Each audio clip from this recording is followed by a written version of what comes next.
June 14 తర్వాత అర్ధరాత్రి 1 గంట తర్వాత ఏం జరిగింది అది దేవుడికే తెలియాలి. కానీ దేవుడికి తెలిసని ఈ సమాజం ఊరుకునే పరిస్థితి ఉండదు. ఈ దశలో రాధా గాయత్రి ఏ రకంగా మరణించిందన్నది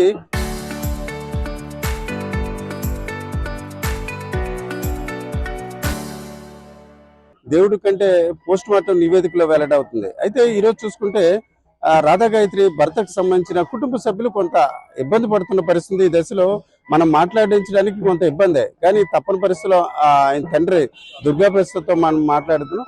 సరే దుర్గాప్రసాద్ గారు, ఈ సమయంలో మాట్లాడడం నాకు కూడా కొంత నామోషిగా ఉంది. అంటే మీరు పాపం 11 రోజుల కార్యక్రమం, ఇట్లాంటి ఒక సెంటిమెంట్స్ కూడా ఉంటాయి.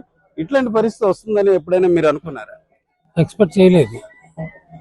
ఇది అన్ఎక్స్పెక్టెడ్ థింగ్, అనుకోని పరిణామం అంటామే అలాంటిది. మరి మారుతున్న పరిణామానికి అనుకూలంగా నేను నిలబడాలి కదా. అంచేత పంతులు గారు చెప్పారు, మీరు ఒక్కరే చేయగలరండి, ఇంకెవరు చేయలేరు అన్నారు. అంటే ఇక్కడ మీకు అనుమానం రావచ్చు, రాధా గాయత్రి తల్లిదండ్రులకి అతని నాన్నగారు అమ్మగారు ఇంకా ఉన్నారు, సజీవులై ఉన్నారు. అంటే అతను కర్మ చేయడానికి పనికిరాదు. రాధా గాయత్రి తండ్రి మా అబ్బాయి శ్రీచరణ్కి వచ్చి మేమిద్దరం ఇంకా బతికే ఉన్నాం, అందుకని అటువంటి కర్మ చేయడానికి పనికిరాడు. కాబట్టి తల్లిదండ్రులు లేనివాడిని నేనే కాబట్టి మంత్రులు గారు మీరు చేయవచ్చండి, మీకు అభ్యంతరం లేకపోతే మొదలెట్టండి అన్నాడు.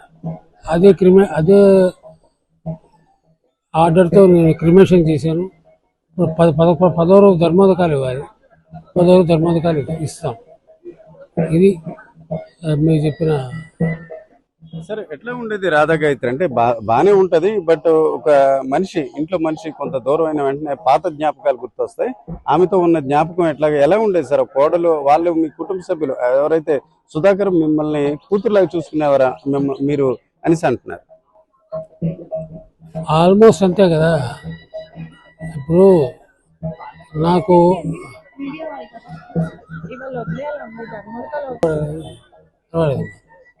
మా ఇంట్లో అమ్మాయిలా ఉండేది, నాకు రెండో కూతురులా ఉండేది. చాలా హోమ్లీగా మూవ్ అయ్యేది, ఎటువంటి బాధ లేదు. ఏదైనా ఉంటే అంటే అసలు ఉంటే చెప్పడానికి, అది పరిస్థితి. సరే, అంటే మీకు తెలియదు, నాకు తెలియదు, బట్ ఒక బిట్స్ పిలాని స్టూడెంట్ అంటే చాలా మెరిట్ ఉంటేనే ఎవరి పేరెంట్ బిట్స్ పిలాలలో తమ పిల్లలకి సీట్ రావాలి. అట్లాంటి మెరిట్ స్టూడెంట్ ఇట్లాంటి ఇష్యూస్ లో ఇన్వాల్వ్ అయి ఉంటుండాలని ఏమైనా మీరు అనుకుంటున్నారు? ఒక్క విషయం చాలా పర్ఫెక్ట్గా చెప్పారు మీరు. ఈ student of bits Pilani MBA. అయితే వాళ్ళు ఏంటంటే పర్ఫెక్షన్ కోరతారు ప్రతి పనిలో కూడా. శ్రీచరణ్ కూడా అలాంటి మనిషే. దానికి మనం సైడ్కో అని ఇంకొకటి ఆపాదించకూడదు. ఒక perfect student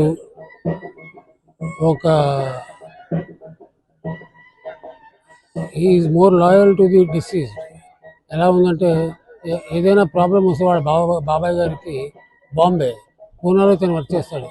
every Saturday Sunday Bombay వెళ్ళి వాళ్ళ పిన్నమ్మ బాబాయ్ కుశలం అడిగి ఆయన హాస్పిటలైజ్ అయితే ఆయనకి సరిపోయేటువంటి ఉపచారాలన్నీ చేసి అతను పూనా వెళ్ళేవాడు.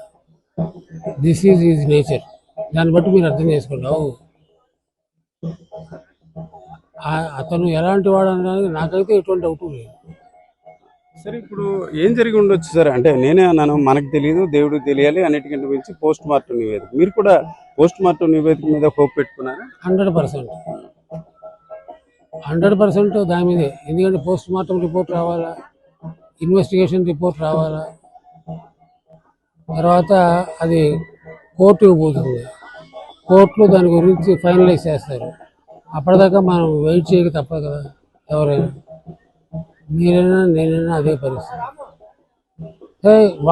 ఏదైనా వాళ్ళు మాట్లాడుతున్నారు అంటే అవుట్ ఆఫ్ బాధ. 27 ఏళ్ళు పెంచిన కూతురు ఇంటికి నవ్వుతూ పెళ్లి చేసుకుని వెళ్ళి కూతురు శవం ఇంటికి తిరిగి వచ్చిందంటే ఏ తండ్రికి బాధ ఉండదు? నాకు ఆ విషయం చెప్పండి, ఏ తండ్రికి బాధ ఉండదు? అఫ్కోర్స్ నేను ఎవరికి ఇలాంటి కష్టం రాకూడదని కోరుకుంటున్నాను. సరే, ఇన్సిడెంట్ అయ్యి దాదాపు ఈరోజు 10th డే అన్నారు. మీ అబ్బాయి కూడా మీకు లాస్ట్ ఒక 7 days కలిసి ఉన్నారు. ఎప్పుడైనా చెప్పాడా డాడీ ఇట్లాగా అన్ఎక్స్పెక్టెడ్ గా అయిపోయింది, లేకపోతే అట్లాగా ఏమైనా మీరు మాటలు అడిగారా? అంటే ఇంతకుముందు ట్రాకర్ గురించి వాళ్ళ అమ్మగారు కొట్టారన్నారు. అంత చనువు ఉన్న వ్యక్తులు ఖచ్చితంగా మీరు అడుగుతారు కదా, ఈ 7 days లో అడిగారా మీరు? మేము ఇన్సిడెంట్ జరిగిన ప్లేస్ మసూరికి వెళ్ళాం. నేను తను మార్నింగ్ ఫోన్ చేసి చెప్పాడు, నాన్న ఈ అమ్మాయి కదలలేదు, ఏం చేయమంటారు అని. అంటే నేను అన్నాను, అలా అలా అలా కాదు, సరే నాడి అది చూడమని చెప్పి వాళ్ళ మామయ్య గారు కూడా చెప్పారు, నాడి గుండు కొట్టుకుంటుందాం చూడని చెప్పి చెప్పారు. ఆ తర్వాత అతను ఏం చేశాడంటే మెడికల్ టీంని పిలిచాడు. వాళ్ళు వచ్చారు, తర్వాత పోలీసులు వచ్చారు.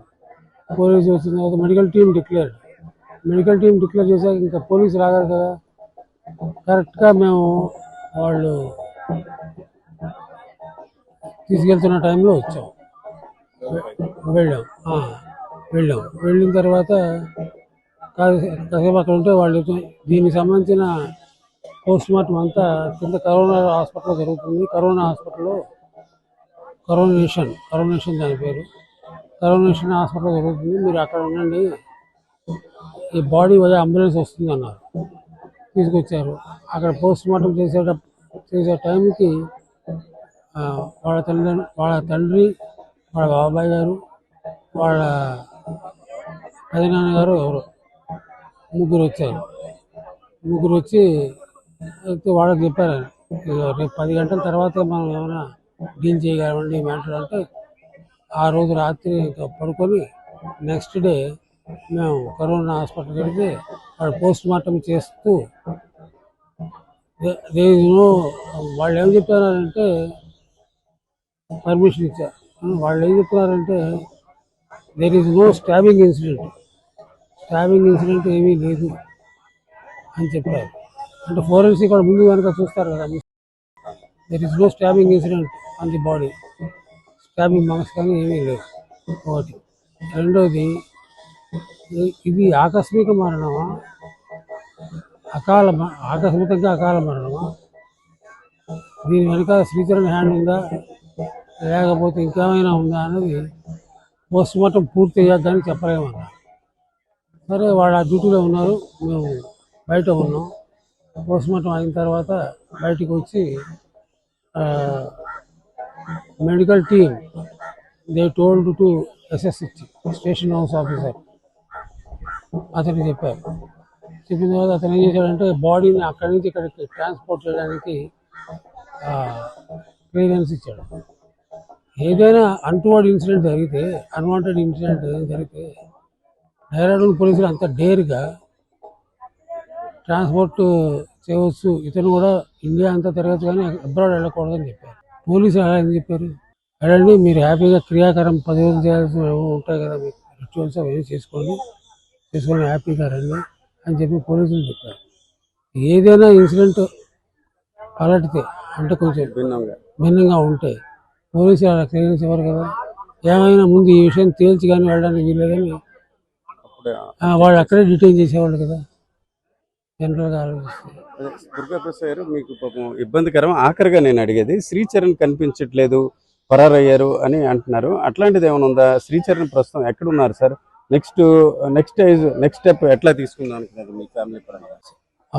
మన 2 రోజుల నాడు ఒకసారి SSH డైరెక్ట్ ఫోన్ చేశాడు, సార్ ఒకసారి నేను శ్రీచరణ్ కేసు ఇన్వెస్టిగేట్ చేస్తున్న ఆఫీసర్ని ఒకసారి అతను కలవాలి అన్నాడు. అనేసరికి నేను చెప్తాను అని అన్నాడు. అప్పటికే నా దగ్గర నుంచి వెళ్ళిపోవడం జరిగింది. అప్పటికి ఇంకా మాతోనే ఉన్నాడు. మరి SSHలో ఫోన్ చేస్తున్నాడు అంటే వెళ్ళాలి, డైరెక్ట్ పెడతాను అని చెప్పి బయలుదేరి వెళ్ళాడు. On is way to Delhi to direct. కాబట్టి డైరెక్ట్ ఫ్లైట్ కూడా ఏమీ లేదు, డైరెక్ట్. అంచేత ఢిల్లీ వెళ్ళే ముందు ఢిల్లీ నుంచి డైరెక్ట్ పెడతాడు. That is progress. ఇక రెండో పరంగా ఆలోచిస్తే correct, it is terrible loss. కాబట్టి మనం ఏం చేస్తాం, we have to wait for PM report, post mortem report. అంతకన్నా మనం చేయగలిగింది లేదు. సరే ఇంకో 2 రోజులు ఉంటారు సార్ ఈ ప్రాసెస్. ఇంకా 2 రోజులు ఉండాలి. ఇవాళ 10వ రోజు, రేపు 11, ఎల్లుండి 12. 11, 12 రోజులు కూడా చేస్తే కానీ వెళ్ళడానికి వీలు లేదు. అంటే శ్రీచరణ్ మాటలో మొన్న ఒక రోజు గాయత్రి దేవిని ఉపాసన చేసేవాడు, నాకు గాయత్రి దేవి ఒక రకంగా భార్యని ఇచ్చిందని అట్లాగే చెప్పేవాడు సార్. మీరు గతంలో ఆయన ఆ రోజు మార్నింగ్ సంధ్యావందనం చేయడం వాడికి అలవాటు. ఒడుగు అయినప్పటి నుంచి ఒడుగు మార్చిలోనూ ఏప్రిల్లోనూ బహుశా జరిగింది. ఒడుగైంది. ఒడుగైన తర్వాత ఆ రోజు డైలీ రోజు సంధ్యావందనం చేసి వెళ్ళేవాడు. ఈవెన్ ఢిల్లీలో మా ఇంటికి వచ్చినప్పుడు కూడా అతను మార్నింగ్ లేచి ముందు సంధ్యావందనం చేసేవాడు. తర్వాత ఏదో సందర్భంలో అన్నాడు, గాయత్రిని ఉపాసించాను కదా అని చెప్పి చూపించాడు. గాయత్రి న్యాచురల్ అన్నాడు, అంతేగాని ఇంకేమంటాం. ఇది ఒక రకంగా ఒక కోడలు దూరం అయింది, కొడుకు చూస్తే ఇబ్బందికరంగా చట్టపరంగా సమాజపరంగా కొన్ని ఎదుర్కొంటున్న పరిస్థితి.